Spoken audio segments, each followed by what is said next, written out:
On disait de lui qu'il était le président le plus pauvre du monde. José Mujica, surnommé Pépé, a quitté la présidence de l'Uruguay aujourd'hui. Il est remplacé par le socialiste Vázquez. On retiendra de José Mujica un homme aux épaisses moustaches blanches, un allergique au protocole, mais aussi et peut-être surtout un président qui aura permis l'adoption de la progressiste. Gérald Vandenberg. Cette image a fait le tour du monde. Le président d'un pays qui se déplace seul, sans garde du corps, à bord d'une coccinelle qui n'a rien de bien brillant. C'est sans doute ce qui résume le mieux le parcours de José Mujica, le président de l'Uruguay. C'est en mars 2010 que Pépé, comme l'appellent ses partisans, sort de l'ombre. Il était le président de l'Uruguay.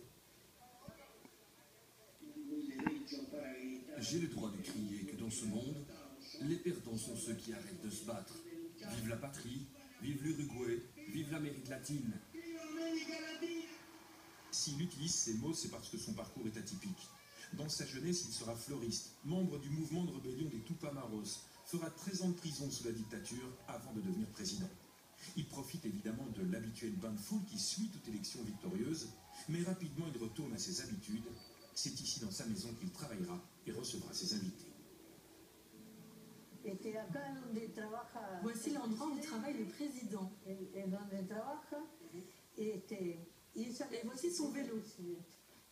Il a l'air un peu grassouillet maintenant, mais je vous assure qu'il était mince quand il utilisait ce vélo. Mais si son environnement de vie est modeste, le président Mujica reste un homme politique. Il portera notamment à bout de bras le projet de dépénalisation de la consommation et de la culture du cannabis dans son pays. Lui, l'ancien rebelle marxiste, voit tout cela avant tout comme un problème de marché. Évidemment, comme tout business, le marché va s'étendre. Et c'est pour cela que nous devons le réguler. On ne va pas permettre que l'on en vende plus et plus encore. Il faut aussi ajouter à son bilan politique la légalisation de l'avortement et du mariage homosexuel.